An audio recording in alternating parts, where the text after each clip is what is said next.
Bismillahirrahmanirrahim. Assalamualaikum warahmatullahi wabarakatuh. Alhamdulillahilladzi nahmaduhu wa nasta'inuhu wa nastaghfiruh wa na'udzu billahi min syururi anfusina wa min sayyiati a'malina. May yahdihillahu fala mudhillalah wa may yudlilhu fala hadiyalah. Asyhadu an la ilaha illallah wahdahu la syarikalah wa asyhadu anna Muhammadan abduhu wa rasuluhu la nabiyya wa la rasula ba'dah. Fa inna asdaqal hadithi kitabullah wa khairul hadi hadi Muhammadin sallallahu alaihi wasallam wa syarrul umur muhdatsatuha fa inna kulla muhdatsatin bid'ah wa kulla bid'atin dhalalah wa kulla dhalalatin finnar. Usikum wa nafsi bitaqwallah fa inna akramakum indallahi atqakum. Usikum wa nafsi bitaqwallah fa inna khairaz zadi taqwa. Qala Allah ta'ala fi kitabihil karim, a'udzu billahi minasyaitonir rajim. Ya ayyuhalladzina amanu taqullaha haqqa tuqatih wa la tamutunna illa wa antum muslimun.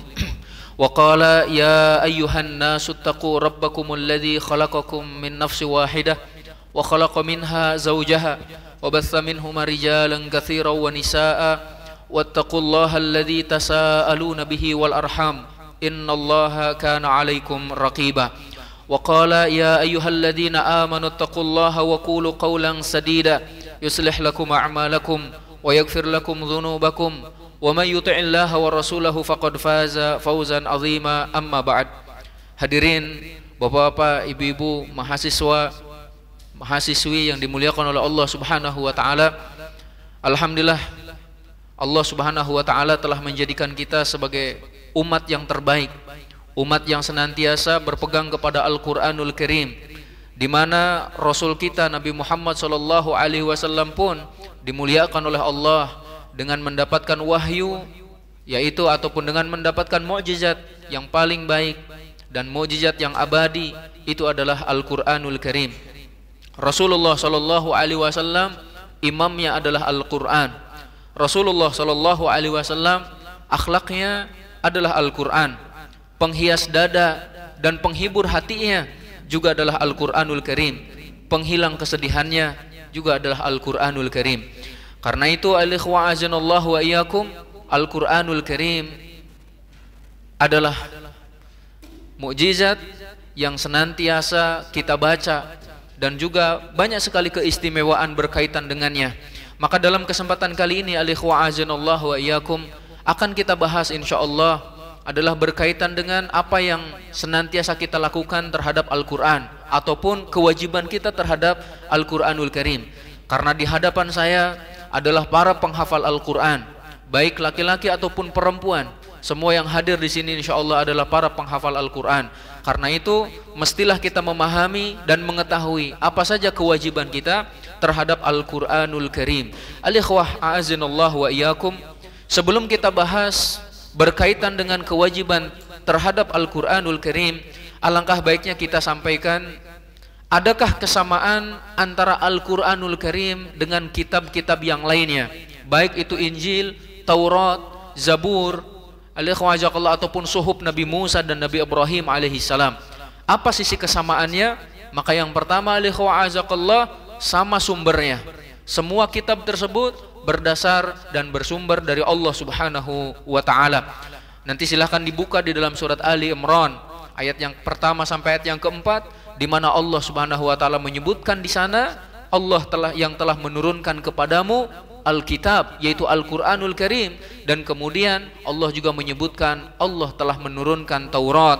Allah Subhanahu wa taala juga telah menurunkan Injil sebelum diturunkannya Al-Quranul Karim. Lantas kemudian Allah pun menurunkan Al-Furqan.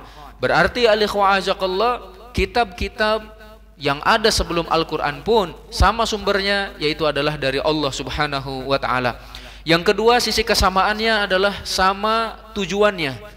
Seluruh kitab yang diturunkan oleh Allah Subhanahu wa ta'ala semuanya bertujuan untuk menyeru kepada manusia agar hanya menyembah Allah Subhanahu wa ta'ala tanpa menyekutukannya, dan semuanya menyeru agar manusia beragama dengan agama Islam. Karena itulah al-ikhwa azakallah, agama para nabi, agama para rasul adalah Islam. Allah Subhanahu wa taala menyatakan, "Walaqad ba'atsna fi kulli ummatir rasulan an i'budullaha wajtanibut taghut." Kami sudah mengutus kepada setiap umat seorang rasul agar mereka menyerukan sembahlah Allah dan jauhilah taghut.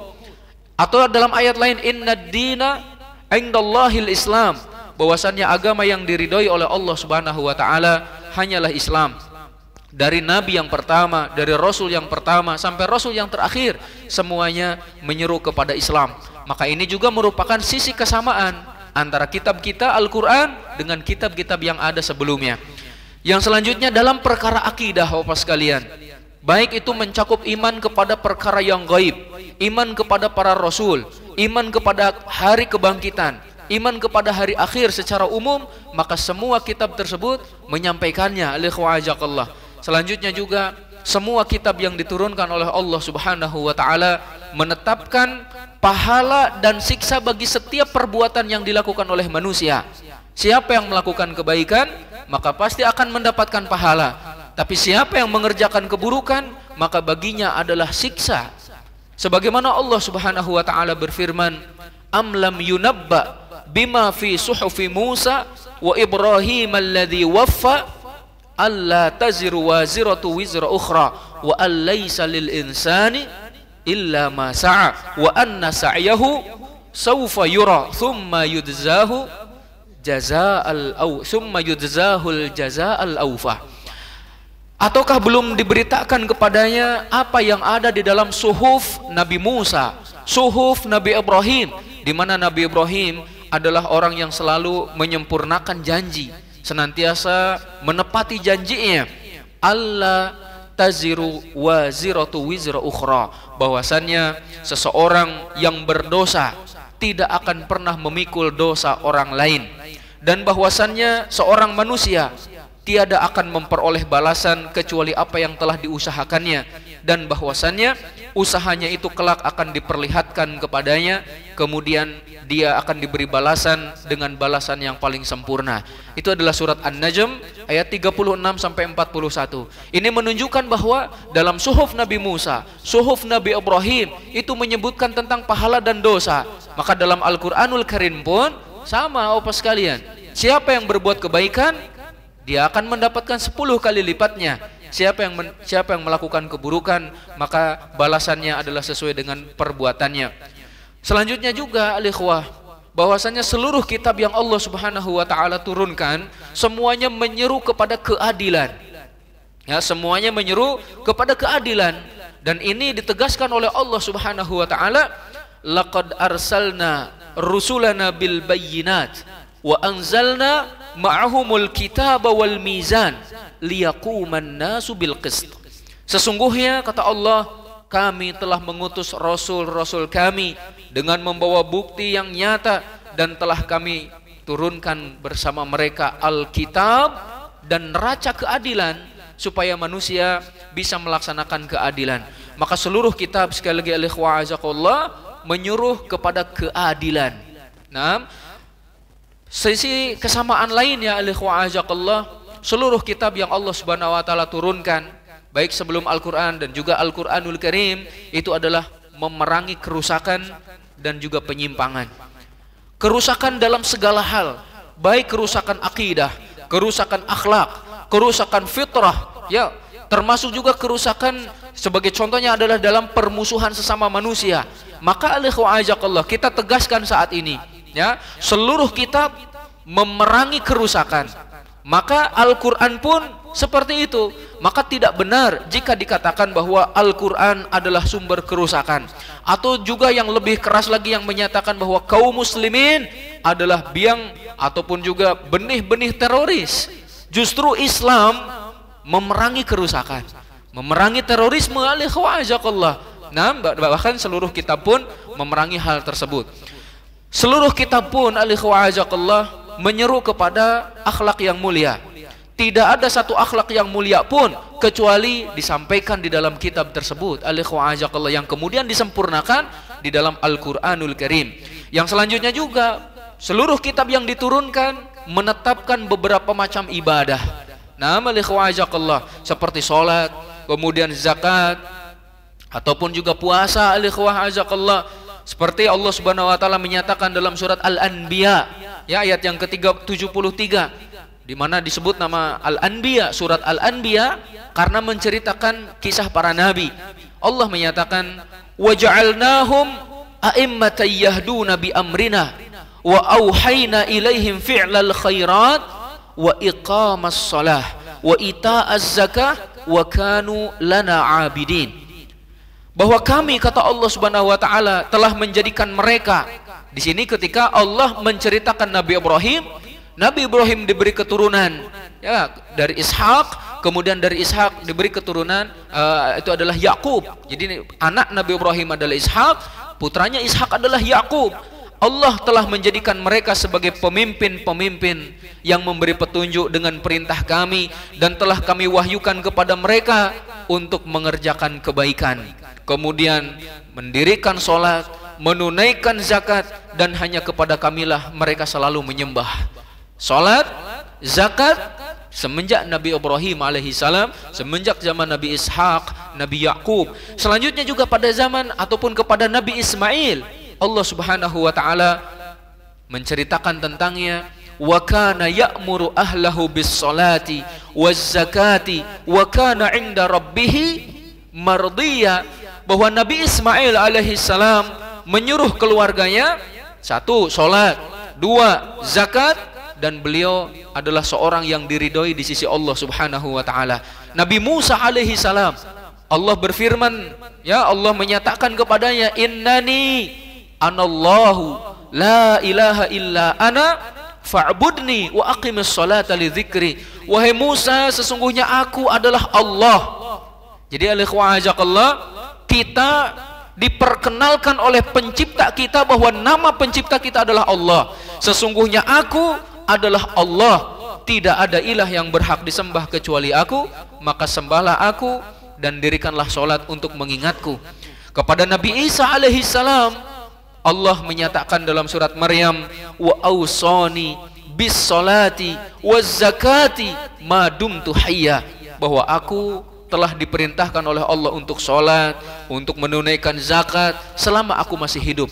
Maka ikhwa azinallah yakum, kita simpulkan bahwa kitab-kitab yang diturunkan oleh Allah Subhanahu wa taala sebelum Al-Qur'an pun telah menetapkan beberapa macam ibadah. Di antaranya adalah puasa, sholat, ataupun juga zakat. Nama ikhwa azanallahu wa iyyakum, kita akan ringkas. Sekarang kita masuk ke dalam kewajiban kita terhadap Al-Qur'anul Karim, di mana barangkali kita hanya mengetahui kewajiban terhadap Al-Quran 4 hal atau 5 hal, seperti yang disebutkan dalam surat Al-Furqan contohnya, ya ikhwa azakallah, bahwa kaum Quraisy pada waktu itu ataupun manusia secara umum banyak yang meninggalkan Al-Quranul Karim, dijadikan Al-Quran sebagai sesuatu yang mahjur.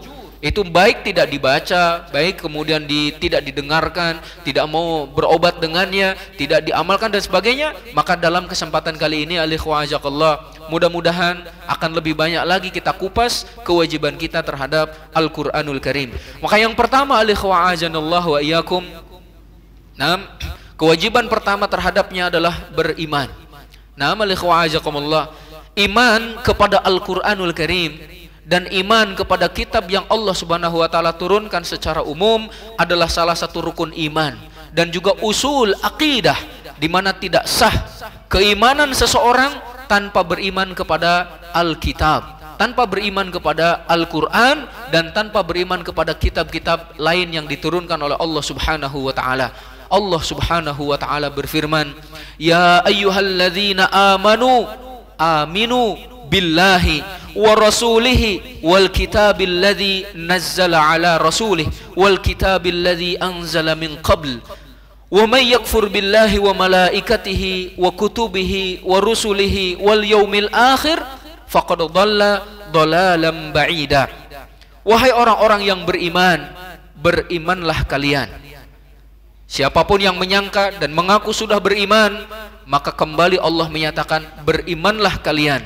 Yang pertama kepada Allah, yang kedua adalah kepada Rasulnya, yang ketiga kepada kitabnya yang diturunkan kepada Rasulnya yaitu Nabi Muhammad SAW, dan kepada kitab yang diturunkan sebelumnya. Siapa yang kufur kepada Allah, kepada malaikatnya, kepada kitabnya, kepada rasulnya, kepada hari akhir, maka sungguh dia telah masuk ke dalam kesesatan yang begitu jauh. Al-ikhwa azanallah wa iyyakum, iman secara global ataupun terperinci. Nah, al-ikhwa azakallah, bahwasannya Al-Quran adalah kalamullah, tanpa pengingkaran, tanpa pendustaan, tanpa keraguan. Karena yang mendustakan Al-Quran adalah orang-orang kafir, dan yang meragukan Al-Quran adalah orang-orang munafik. Wa idza quri'a 'alaihimul Qur'anu la yasjudun balil ladzina kafaru yukadzibun. Ketika dibacakan kepada mereka Al-Qur'anul Karim, mereka tidak sujud. Bahkan orang-orang kafir, mereka itulah yang mendustakannya. Al-ikhwa azakallah, Al-Qur'anul Karim adalah kalamullah yang diturunkan oleh Allah Subhanahu wa taala seperti kitab-kitab sebelumnya. Maka nanti al-ikhwah, kalau kita mempelajari dalam pelajaran ulumul Quran, antum mahasiswa belajar ulumul Quran, akan mendapati definisi Al-Qur'anul Karim yang disampaikan oleh para ulama. Di antara petikannya, Al-Qur'an adalah kalamullah al-mu'jiz, ya, yang kemudian nanti al-munazzal. Al-munazzal, Bapak sekalian. Jadi kenapa disebutkan al-munazzal, firman Allah yang diturunkan? Karena menurut para ulama berarti di sana ada firman Allah yang tidak diturunkan. Maksudnya firman Allah khusus untuk para malaikat, untuk ahlus sama, sehingga tidak disebut Al-Qur'anul Karim. Al-ikhwa azakallah. Maka Al-Qur'an adalah firman Allah yang diturunkan kepada Nabi Muhammad SAW sebagai mukjizat baginya, kemudian dianggap ibadah membacanya, disampaikan kepada kita secara mutawatir. Dan ada yang menambah definisi dari Al-Qur'anul Karim adalah dengan yang tertulis di antara lembaran-lembaran mushaf. Jadi yang ada sekarang di mushaf-mushaf ini, itulah Al-Qur'anul Karim. Al-ikhwa. Hal ini kenapa ditambahkan oleh para ulama? Karena ada satu golongan atau beberapa golongan yang menyatakan bahwa Al-Qur'an sudah dirubah, Al-Qur'an sudah ditambah ataupun sudah dikurangi. Maka kita menyatakan apa yang tertulis di antara lembaran-lembaran mushaf tersebut itu adalah Al-Qur'anul Karim. Allah Subhanahu wa taala menyatakan, amanar rasulu bima unzila ilaihi mir rabbih wal mu'minun kullun amana billah wa malaikatihi wa kutubihi wa rusulihi la nufarriqu baina ahadim mir rusulihi wa qalu sami'na wa ata'na ghufranaka rabbana wa ilaikal masir.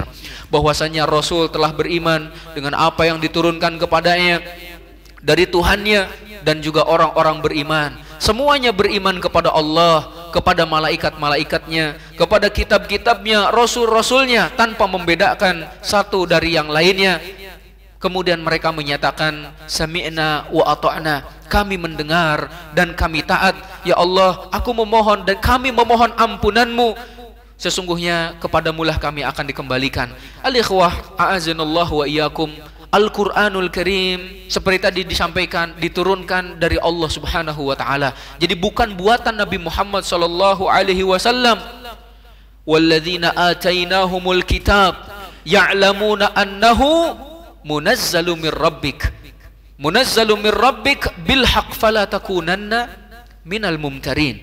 Bahwasannya orang-orang yang telah kami beri Alkitab semuanya mengetahui bahwa Al-Qur'an diturunkan dari Tuhannya dengan benar, maka jangan sampai engkau termasuk orang-orang yang masih ragu terhadapnya. Al-ikhwa azakallah. Yang selanjutnya juga kita katakan bahwa Al-Qur'anul Karim adalah kalamullah dengan huruf dan dengan suara. Al-ikhwa azakallah. Nah, Allah menyatakan wa in ahadum minal musyrikin istajaraka fa'ajirhu hatta yasma'a kalam Allah thumma ablighu ma'manah dzalika biannahum qaumul la ya'lamun. Jika seorang di antara orang-orang musyrik itu minta perlindungan kepadamu, maka lindungilah dia. Supaya apa? Agar dia sempat mendengar firman Allah. Jadi Allah menegaskan Al-Qur'an adalah kalam Allah, al-ikhwazakallah, dengan huruf dan suaranya. Nah, kemudian juga Al-Qur'anul Karim kita yakini dan kita imani bahwasannya dia senantiasa terjaga dari perubahan, pergantian dan juga pengurangan. Inna nahnu nazzalna dzikra wa inna lahu lahafidun. sesungguhnya kami yang telah menurunkan az-zikra, itu Al-Quran, dan sesungguhnya kamilah yang akan menjaganya.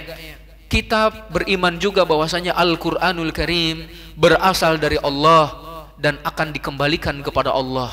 Alikhwajakallah, antum mahasiswa saya yakin sudah mempelajari kitab Al-Aqidah Al-Wasitiyah.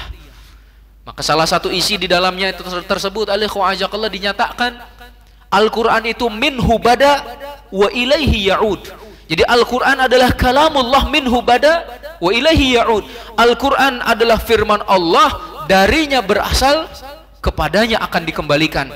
Menjelang hari kiamat kelak, alikhwajanallah yakum, Allah subhanahu wa ta'ala akan mencabut seluruh Al-Quran dari atas muka bumi ini. Tidak ada satu huruf pun yang tersisa di dalam dada seseorang dan di dalam lembaran-lembaran yang ada. Antum buka nanti lembaran-lembaran, pada waktu tersebut sudah tidak ada lagi Al-Quran. Bahkan pada waktu tersebut orang sudah tidak faham lagi apa itu la ilaha illallah. Mereka hanya menyatakan, kami mendengar bapak-bapak kami, nenek moyang kami mengucapkan la ilaha illallah, kami ucapkan, kami nggak faham. Maka Al-Quran diangkat oleh Allah pada waktu itu. Sebelum Al-Quran diangkat, perbanyaklah membacanya, perbanyaklah untuk menghafalnya, berdekatlah dengannya. Selanjutnya juga, alikhwajanallah wa iyyakum, kita beriman bahwasanya Al-Quranul Karim terhindar dari aib, terhindar dari kekurangan, terhindar dari kecacatan. Ini adalah akidah kita yang berseberangan dan membantah akidah orang-orang Syiah yang menyatakan bahwasannya Al-Quran sudah dikurangi. Jumlah Al-Quran yang sebenarnya menurut mereka adalah 17.000 ayat, 3 kali lipat dari Al-Quran yang ada sekarang. Nah, dan lebih anehnya lagi bahwa Al-Quran yang ada, Al-Quran yang sebenarnya itu baru akan muncul di akhir zaman kelak, katanya itu. Kira-kira untuk apa itu? Al-Quran ataupun bumi sudah mau hancur, ya, menurut mereka Al-Quran baru keluar. Nah, selanjutnya juga kita beriman bahwa seluruh kandungan Al-Quranul Karim adalah hak.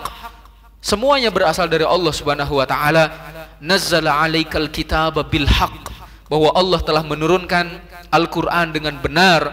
Musaddiqan lima baina yadaihi wa anzala taurata wal injil, bahwasanya Allah telah menurunkan Al-Quran dengan benar, membenarkan kitab-kitab yang ada sebelumnya, dan Allah pun yang telah menurunkan Taurat dan juga menurunkan Injil. Dan juga jangan lupa, kita pun beriman bahwasannya Al-Quranul Karim menghapus seluruh kitab-kitab yang telah Allah subhanahu wa ta'ala turunkan. Setelah diturunkannya Al-Quranul Karim, maka cukupkanlah diri kita dengannya. Tidak perlulah kita kemudian kembali merujuk kepada Injil, merujuk kepada Zabur, merujuk kepada Taurat. Sudah ada Al-Quranul Karim. Maka Rasul SAW sangat marah ketika melihat ada di tangan seorang sahabat lembaran-lembaran Taurat. Bahkan beliau menyatakan, seandainya Nabi Musa masih hidup di antara kalian, tidak halal baginya kecuali untuk mengikutiku. Nah, maka sayang ataupun juga salah jika ada di antara antum lebih giat untuk mempelajari kitab-kitab yang lain, tapi kemudian menyampingkan Al-Quranul Karim. Nah, itu yang pertama, kewajiban kita terhadap Al-Quran adalah beriman kepadanya. Maka yang kedua, kewajiban kita terhadap Al-Quranul Karim adalah membacanya, tilawatul Quran.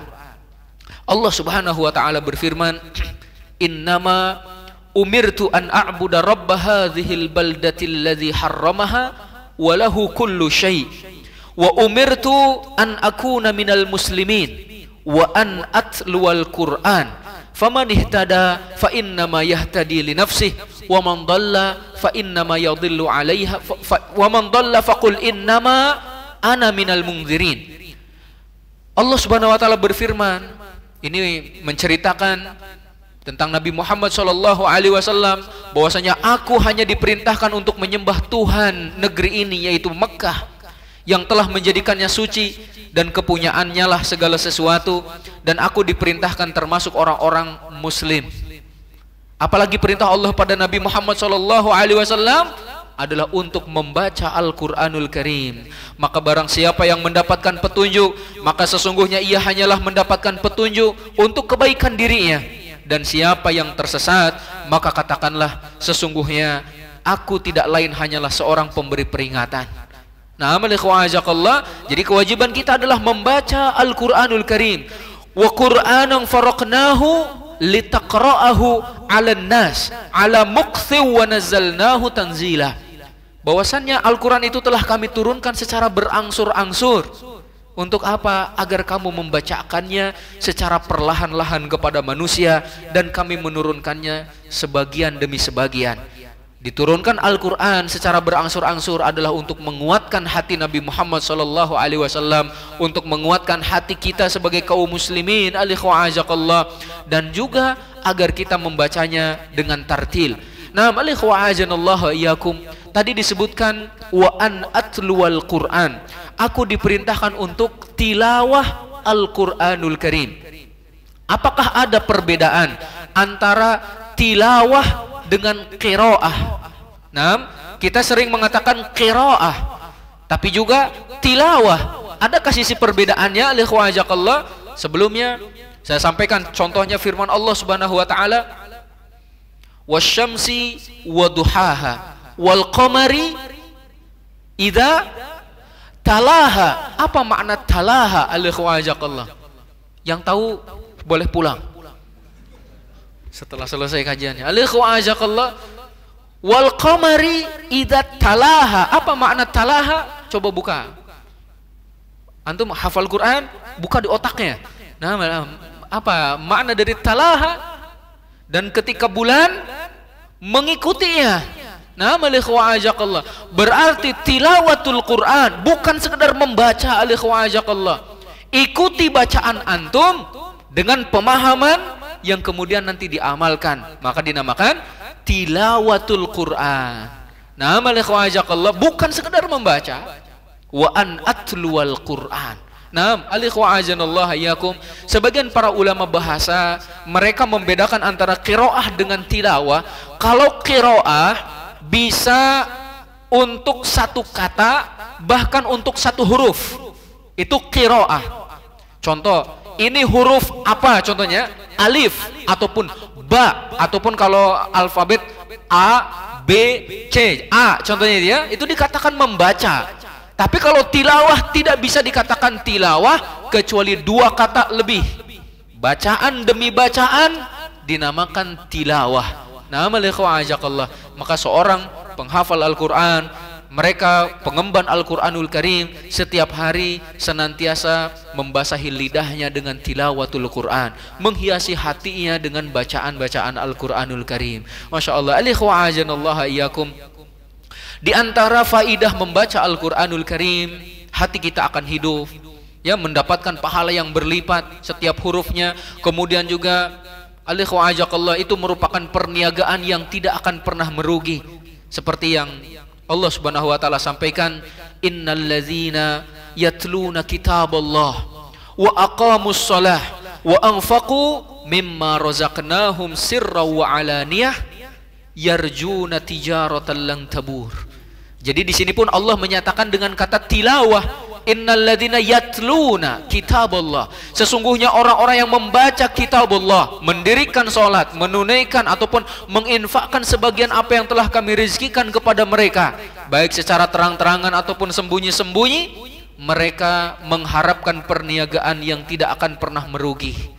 Nah, saya ingatkan kepada mahasiswa, jangan sekedar membaca, akan tetapi sampai kepada tingkatan tilawah. Dengan membaca Al-Quranul Karim, tilawatul Quranul Karim, pada hari kiamat kelak kita akan mendapatkan syafaat. Akan tetapi juga jangan salah Bapak sekalian, tilawatul Quran, membaca Al-Quran harus melalui guru. Nah, dan belajar Al-Quranul Karim yang terbaik itu bukan melalui Syekh Google, nah, ataupun membaca Al-Quran dengan huruf Latin contohnya. Barangkali ada di antara orang-orang ingin belajar Al-Quran tapi dengan huruf Latin, bacaannya kacau beliau. Coba kalau dengan huruf-huruf Latin, inna alladzina, gimana coba bacaan itu? Makanya belajar Al-Quran dengan guru. Dan Rasul SAW memberitahukan kepada kita dua metode Belajar Al-Quran, belajar mempelajari ataupun membaca Al-Quran. Yang pertama, guru yang membaca, murid mengikuti. Guru dulu baca, baru kemudian murid mengikuti. Yang kedua, murid baca, guru mendengarkan. Ini dicontohkan oleh Rasul Shallallahu Alaihi Wasallam. Yang pertama, Rasul Shallallahu Alaihi Wasallam bertanya kepada para sahabat, di mana Ubay bin Ka'ab? Ya, likhwajakallah, Rasul SAW bersabda, umirtu an aqra'a alaika surat al-bayyinah. Jadi ketika bertemu dengan Ubay bin Ka'ab, beliau menyatakan, wahai Ubay bin Ka'ab, aku diperintahkan oleh Allah untuk membacakan kepadamu surat al-bayyinah. Rasul membaca, muridnya mendengarkan. Ubay bin Ka'ab bertanya, ya Rasulullah, asammani laka, apakah Allah menyebut namaku kepadamu? Apakah Allah menyebut namaku di langit sana, di Mala'ul A'la, di tempat yang tertinggi?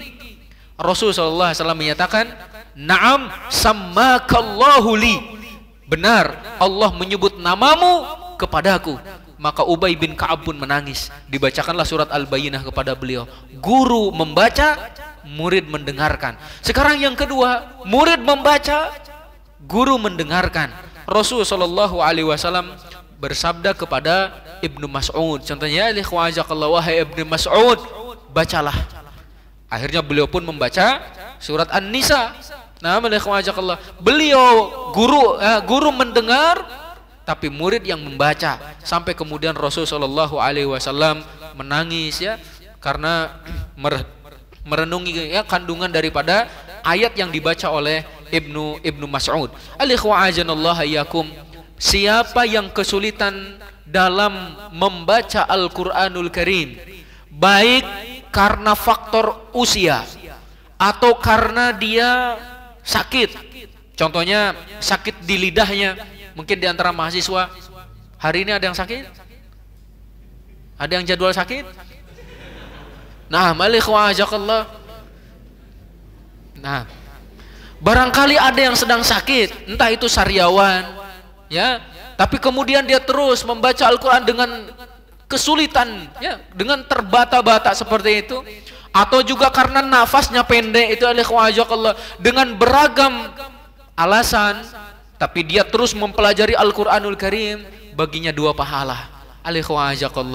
Maka jangan sampai kita malu untuk mempelajari Al-Quran, karena ini akan terus mengalirkan pahala kepada kita. Yang selanjutnya, para sahabat memberi contoh kepada kita. Mereka selalu menghatamkan Al-Quranul Karim dalam setiap pekannya. Ada yang setiap 5 hari, ada yang setiap 3 hari, dan kalau masuk bulan Ramadan, maka mereka akan menghatamkan Al-Quran setiap harinya. Ada yang 3 hari, ketika masuk 10 hari terakhir, setiap hari mereka hatamkan Al-Quranul Karim. Ini adalah kewajiban kita yang kedua terhadap Al-Quran, membacanya. Yang ketiga, kewajiban kita terhadap Al-Quran adalah membaguskan suara. Rasulullah Sallallahu Alaihi Wasallam, beliau pernah bersabda kepada Abu Musa Al-Ash'ari. Nah, jadi kurang lebihnya Rasulullah menyatakan, sesungguhnya engkau wahai Abu Musa telah diberi suara yang indah seperti suaranya Nabi Dawud.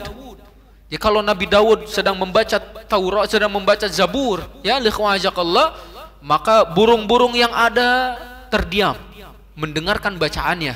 Bahkan kemudian Allah memerintahkan kepada gunung-gunung, kepada burung-burung itu untuk mengikuti bacaannya. Masya Allah, merdunya suara Nabi Dawud, tapi ternyata Abu Musa Al-Ash'ari mendapatkan suara yang indah seperti suaranya Nabi Dawud.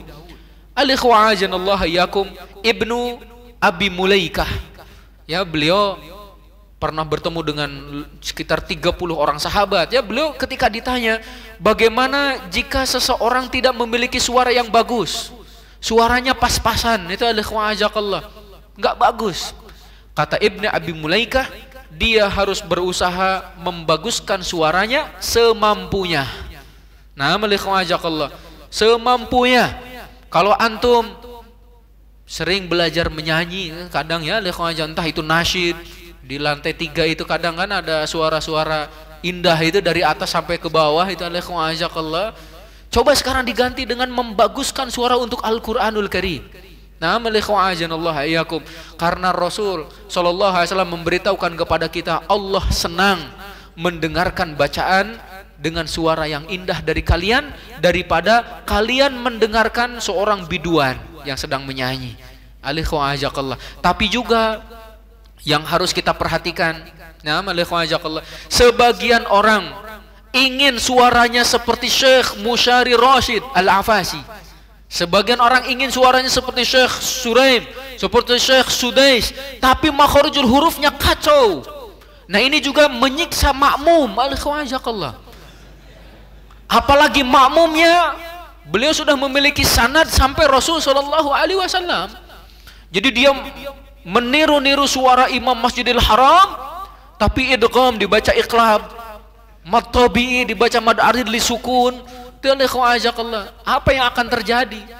Nah, seperti itu ya, ikhwajakallah, pelajari Al-Qur'an dari sisi makharijul hurufnya, dari sisi panjang pendeknya itu ikhwajakallah, hukum-hukum tajwidnya, baru kemudian insyaallah antum akan memiliki suara khas tersendiri. Nah, ikhwajakallah, khas antum lah, khas masing-masing itu insyaallah. Ikhwajanallah yakum. Intinya kita diperintahkan untuk membaguskan suara.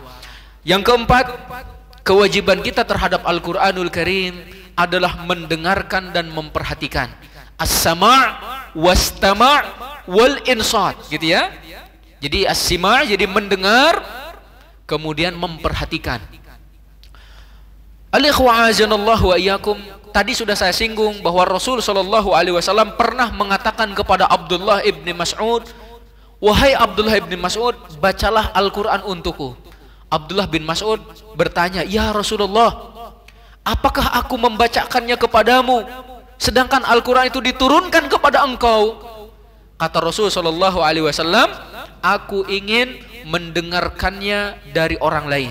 Maka dibacalah oleh Abdullah bin Mas'ud sampai kepada ayat, "Fa kaifa idza ji'na min kulli ummatin bisyahid wa ji'na bika 'ala haula'i syahida."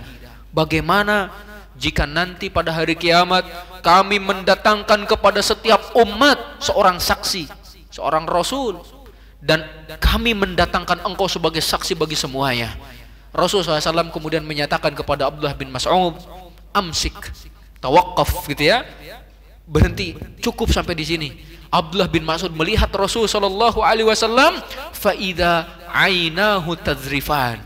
Ternyata kedua mata Rasul sallallahu alaihi wasallam meneteskan air mata. Masya Allah. Alikhwa'ajanallah iyyakum. Adakah perbedaan antara as-sama' kemudian al-istima' dengan al-insat? Nah, alikhwa'ajakallah, apa bedanya? As-sama' mendengar. Jadi sami'a yasma'u itu kan mendengar ya. Sebagian para ulama bahasa mereka menyatakan bahwa sami'a yasma'u itu adalah mendengar yang bisa disengaja ataupun tidak disengaja. Saat ini ya, kita contohnya sedang duduk di pengajian ini, tiba-tiba mendengar suara mobil lewat. Apakah disengaja untuk mendengar mobil tersebut? Tidak, alikhwajakallah, karena yang kita sedang mendengarkannya adalah muhadarah, ceramah, seperti alikhwajakallah.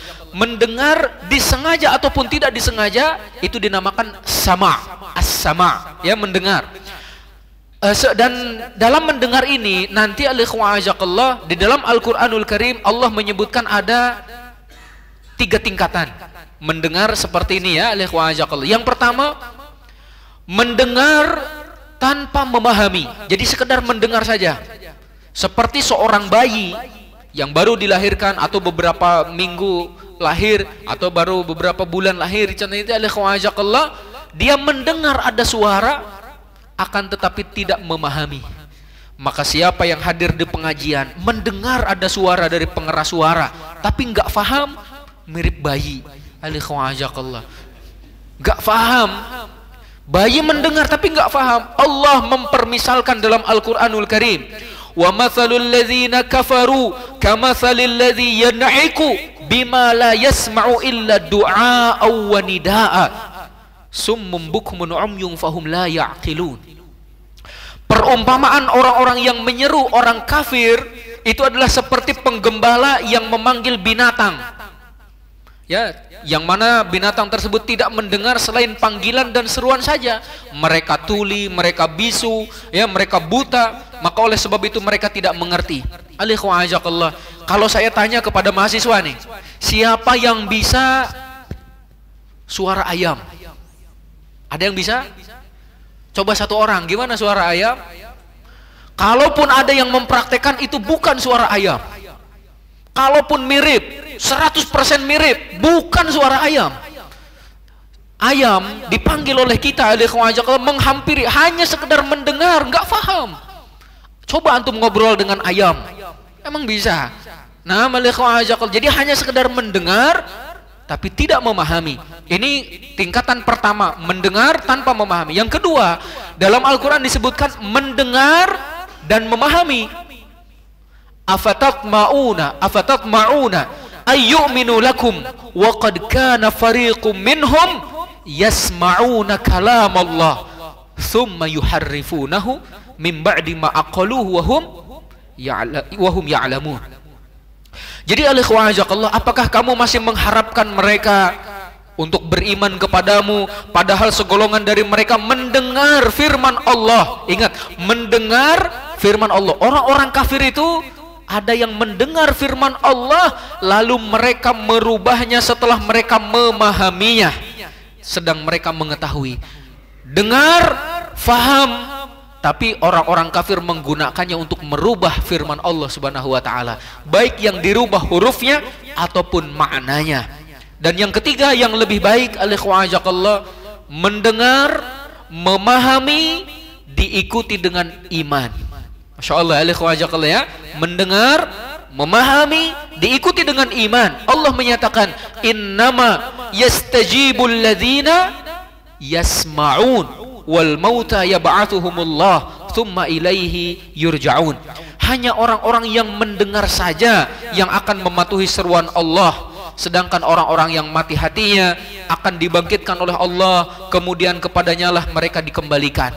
Jadi orang yang menerima panggilan Allah, menerima seruan Allah, mengamalkan Al-Quranul Karim adalah yang mendengar, faham, dan beriman kepadanya.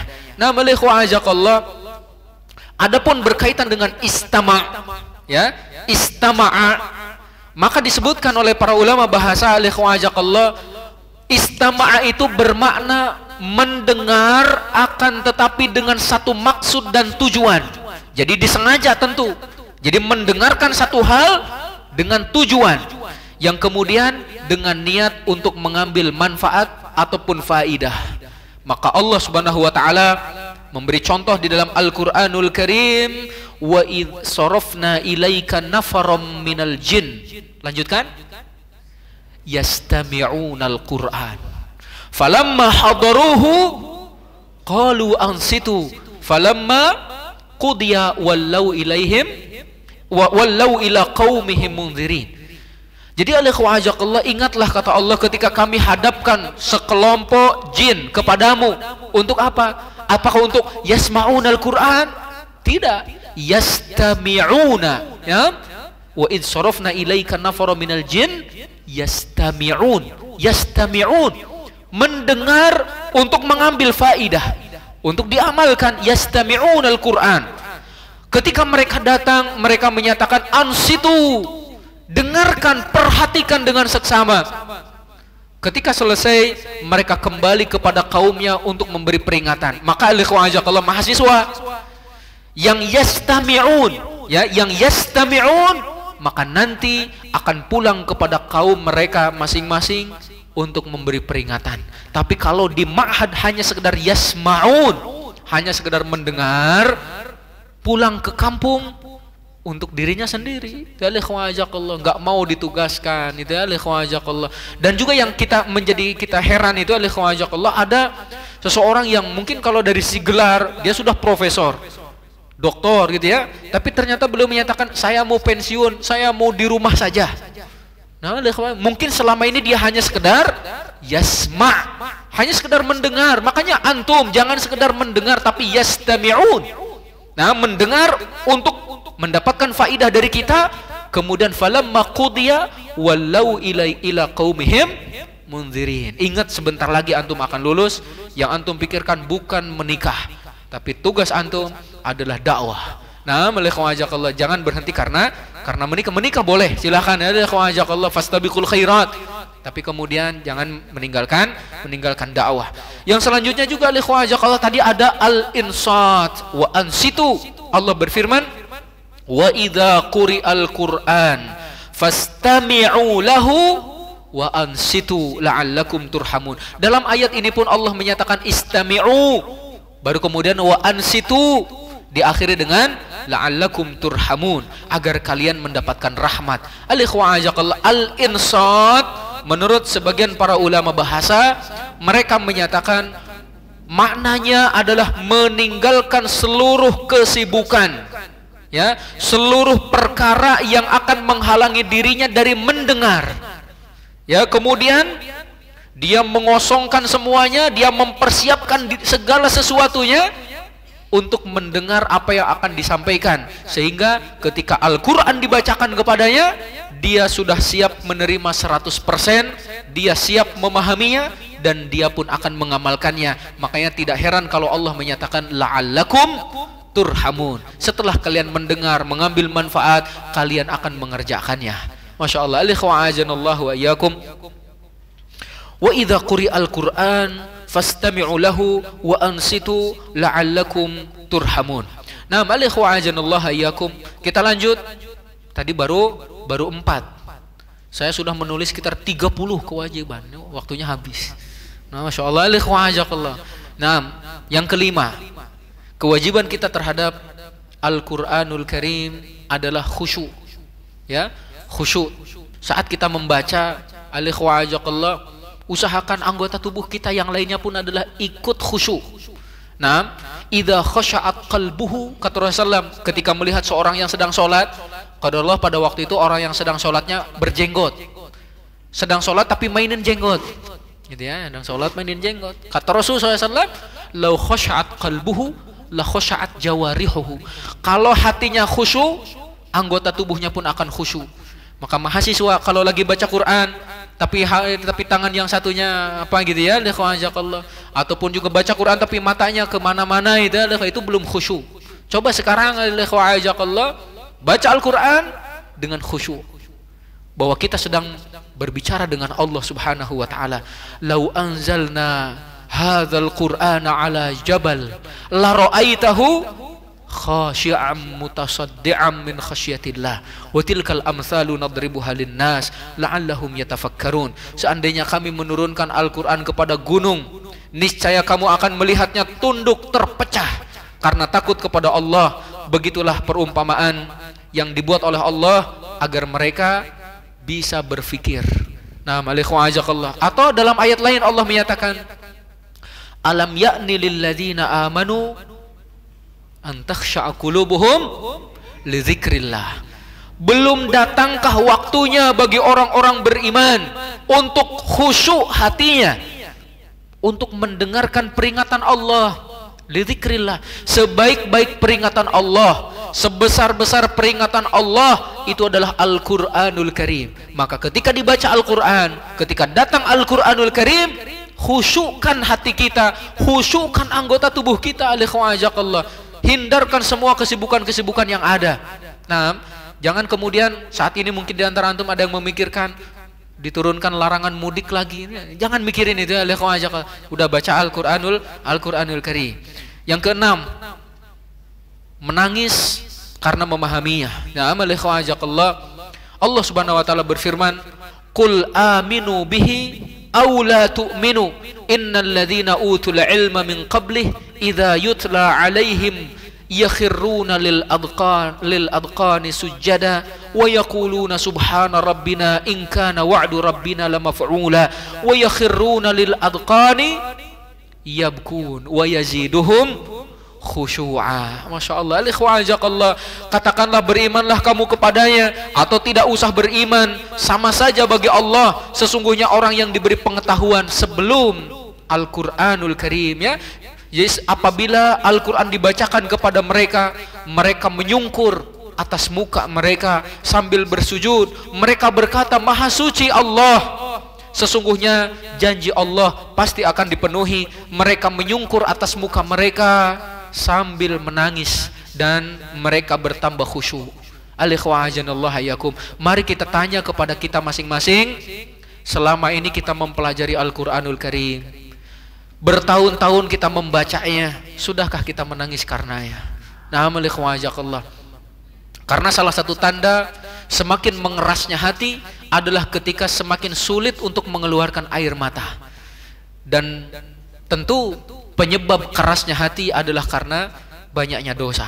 Allah juga menyatakan, wa idza sami'u ma unzila ilar rasul. Lanjutkan. Taro a'yunahum tafidu minad dam'i mimma arafu minal haqq yaquluna rabbana amanna faktubna ma'asyahidin. Ketika mereka mendengar apa yang diturunkan kepada Rasul Nabi Muhammad SAW, kamu, kata Allah, akan melihat mereka, matanya itu mencucurkan air mata. Masya Allah. Dibacakan Al-Quran kepada para sahabat mencucurkan air mata karena mereka mengetahui bahwasannya ini semua adalah kebenaran dari Tuhan mereka. Mereka sampai menyatakan, ya Allah, kami beriman, maka catatlah kami termasuk orang-orang yang menjadi saksi. Masya Allah. Ini menangis ya.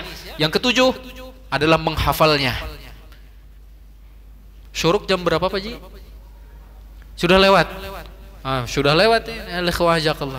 Berarti ada sekitar 23 lagi nanti ya. Saya tutup menghafalnya ya dengan yang ini, menghafal Al-Quranul Karim. Bal huwa ayatum bayyinat fi suduril ladzina utul ilm wa ma yajhadu bi ayatina illa dzalimun. Al-Quran itu adalah ayat-ayat yang nyata di dalam dada orang yang diberi ilmu, dan tidak ada yang mengingkari ayat-ayat kami kecuali orang yang zalim. Pelajaran yang pertama yang kita ambil dari ayat ini, orang berilmu adalah orang yang hafal Quran. Bal huwa ayatum bayyinat fi suduril ladzina utul ilm. Jadi orang yang cerdas, orang yang pintar adalah mereka yang menghafal Al-Quranul Karim. Nah, al-ikhwah, jika suatu saat Al-Quran yang ada di lembaran-lembaran dirubah, kemudian yang ada di website diganti contohnya, maka Al-Quran yang ada di dalam dada tidak akan pernah mampu untuk dirubah. Maka yang hadir di sini, para penghafal Al-Quran di sini, antum adalah keluarga Allah, antum adalah ahlullah, yang menjadi kekhususannya dari Allah Subhanahu wa taala. Antum yang akan menjaga Al-Qur'anul Karim. Dengan bacaan Al-Qur'an kita akan mendapatkan kemuliaan. Dengan hafalan Al-Qur'an kita akan mendapat kemuliaan di dunia, di alam kubur, di akhirat. Yang menjadi imam adalah yang paling banyak hafalan Qur'annya. Didahulukan kalau kita menguburkan jenazah yang banyak, contohnya di al-ikhwan dalam satu kuburan, didahulukan yang paling banyak hafalannya. Kemudian jika antum penghafal Al-Quran mau menikah tidak punya mahar, maka bisa dijadikan sebagai mahar. Nah, Allah. Rasul SAW pernah menyatakan kepada seseorang, qad zawwajnakaha bima ma'aka minal Quran. Aku telah menikahkanmu dengan wanita tersebut dengan apa yang engkau miliki dari Al-Quranul Karim. Al-Quran adalah sebaik-baik pengisi waktu yang kosong. Al-Quranul Karim itu adalah sebaik-baik teman kita. Jazakumullahu khairan ya. Mudah-mudahan Allah Subhanahu wa taala menjadikan kita sebagai hamalatul Quran, penjaga Al-Quran, ahlullahi wa khassatuhu. Dan juga semoga Allah Subhanahu wa taala memberikan keistiqomahan kepada kita untuk terus membacanya, mempelajarinya, mengamalkannya dan selanjutnya. Dan tugas sebagai mahasiswa, cari 23 kewajiban lainnya. Ya, ini baru 7. Nah, jazakumullah khair, mudah-mudahan ada manfaatnya. Yang benar datang dari Allah Subhanahu wa taala, adapun yang keliru maka dari saya dan dari setan. Maka saya bertobat pada Allah Subhanahu wa taala. Subhanakallahumma wa bihamdika asyhadu an la ilaha illa anta astaghfiruka wa atubu ilaik. Assalamualaikum warahmatullahi wabarakatuh.